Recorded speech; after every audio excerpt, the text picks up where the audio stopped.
Well, here we are, Rochelle. We have completed the 21-day fast and getting ready for our Testimony Tuesday.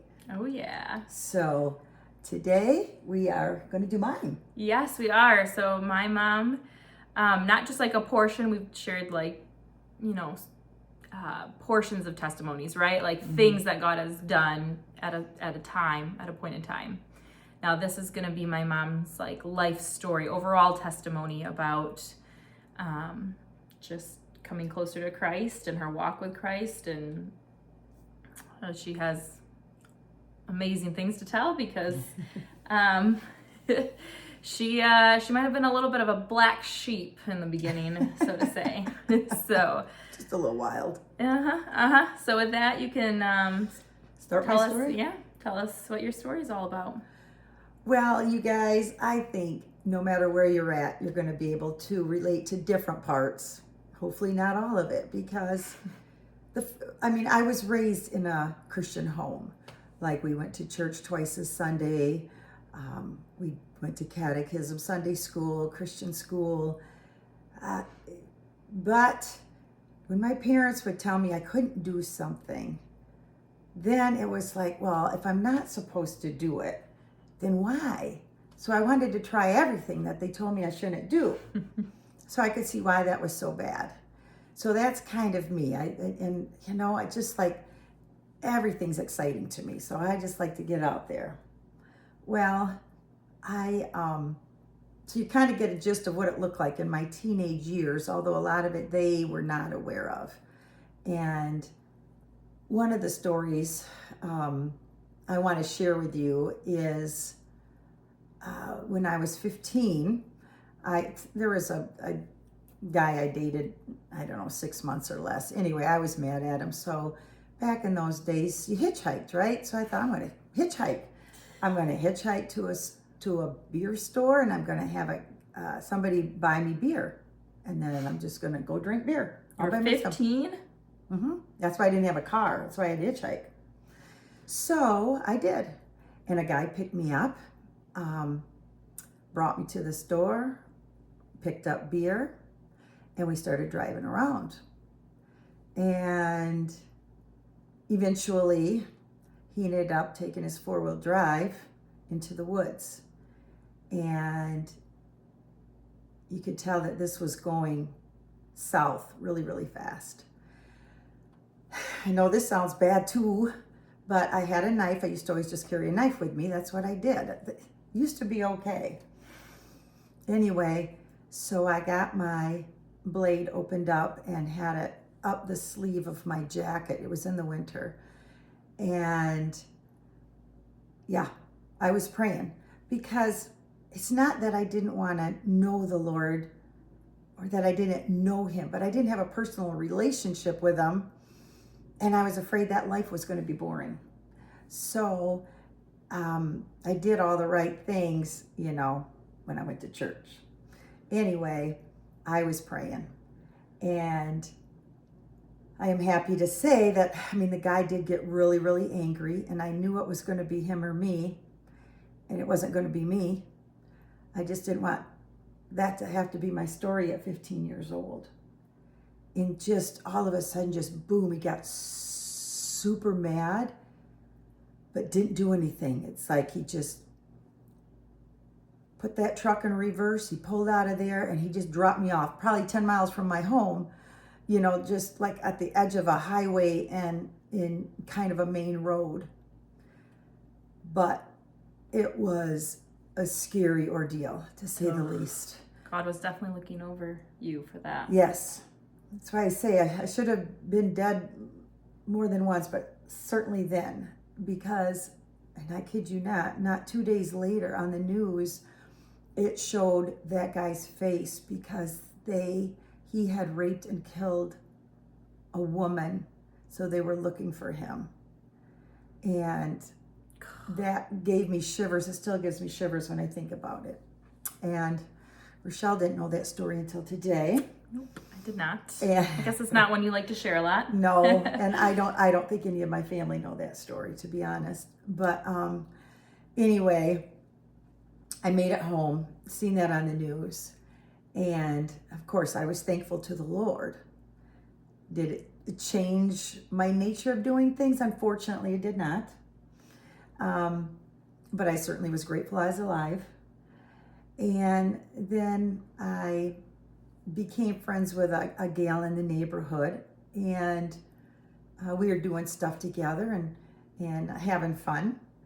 And I ended up having a dream.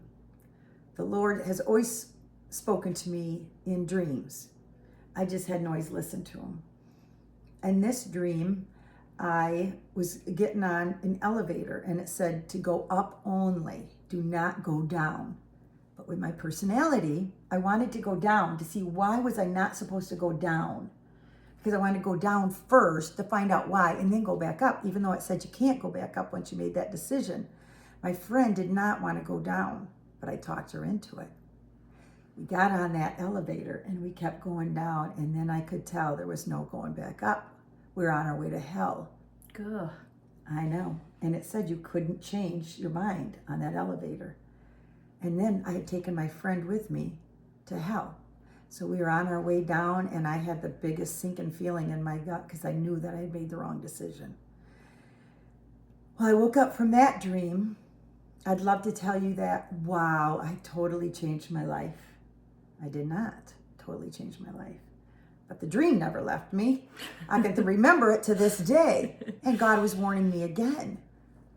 And so, fast forward a little bit, I'm still doing all those things that you're not supposed to do. And I meet my now husband. And so we got married. My goodness, we were young, 21, I think. But hey, we got married and lived in a trailer, and we went to church every Sunday. And I became a Sunday school teacher because that's what you're supposed to do. So I did. Wasn't very good at it, but I just did it because that's what I was supposed to do. And then I drove a half-blind gal around on Saturdays to get groceries and stuff because, well, that's what you're supposed to do. And then I helped teach Vietnamese kids their English and doing schoolwork because, well, that was a nice, good thing to do too, right? But none of it. I still had no relationship with the Lord, but I wanted to please him, but I didn't want to change things in my life totally. And then my husband and I had left a particular church we were going to in town and went to a different one, and I was 26 years old. I thought, oh my goodness, you can want to get up and go to church in the morning. I was so excited. And so we really enjoyed it there. But then we moved out to the area here in Wayland and went to a new church. And it was at that church that I was just kind of going there and being at church, not being really totally involved. And the pastor had a series of sermons, and it was kind of hitting me. And I thought, well, I'm not walking up. I mean, I made profession of faith when I was younger, and you don't have to be baptized to be saved. So I'm not going up there. Besides, they all think I'm a good person already.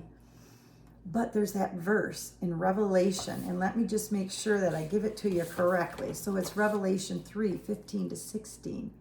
I know your works. You are neither hot nor cold. So because you are lukewarm and neither hot nor cold, I will spew you out of my mouth.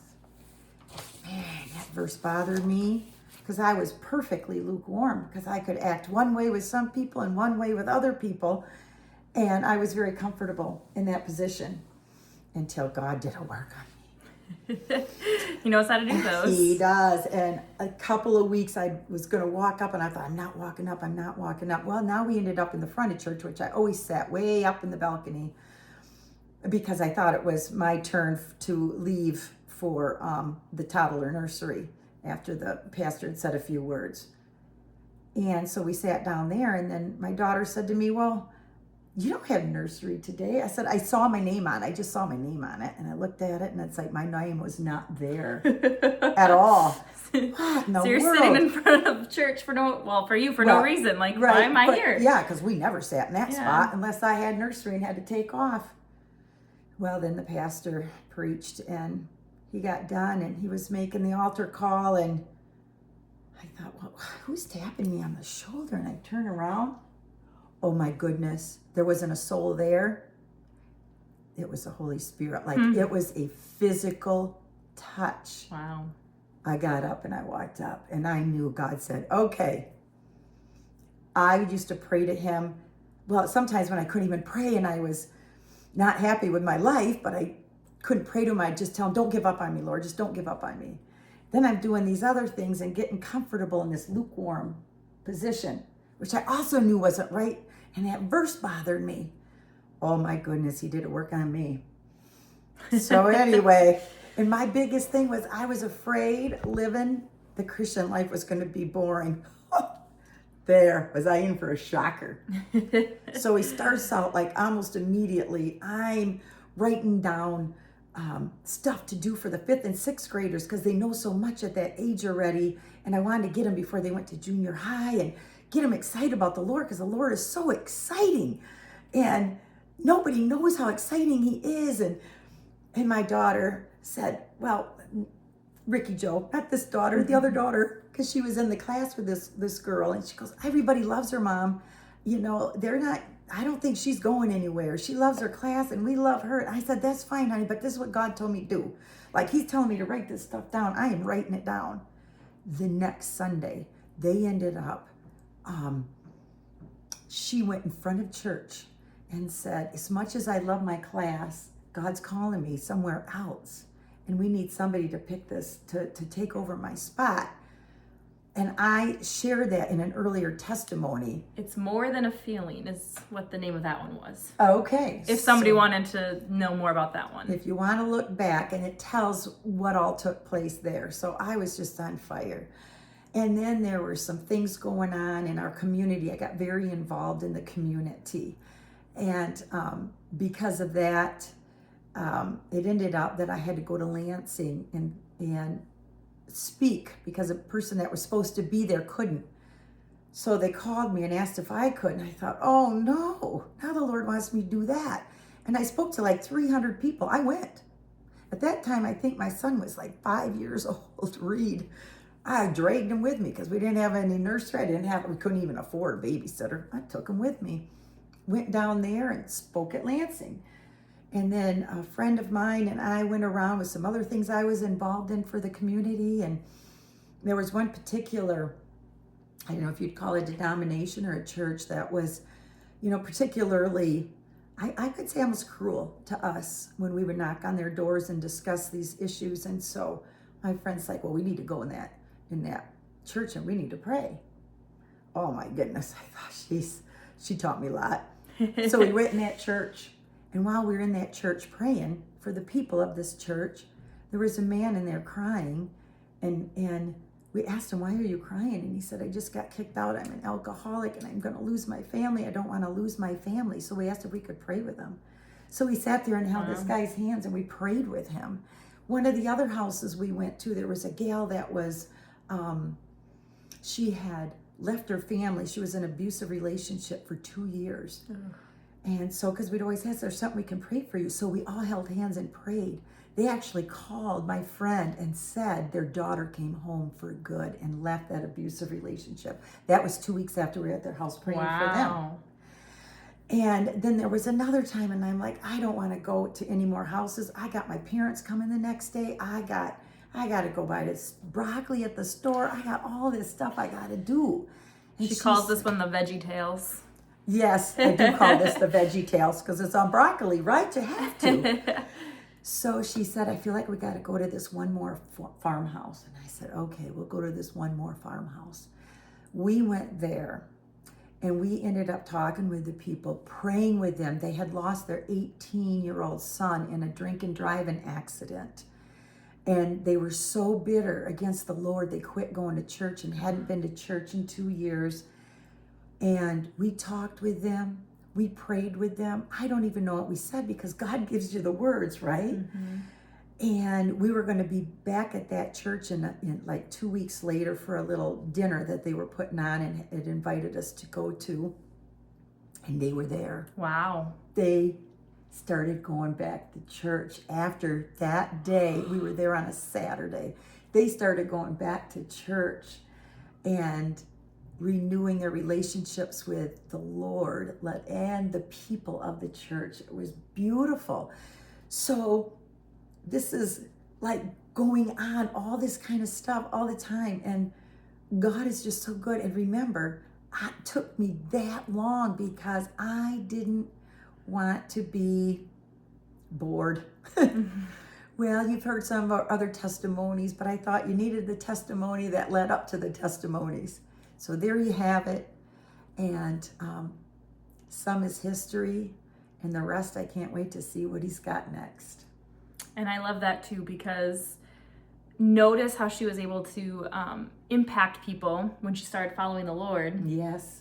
On an individual level, because God has a purpose for each and every individual that other people can't do.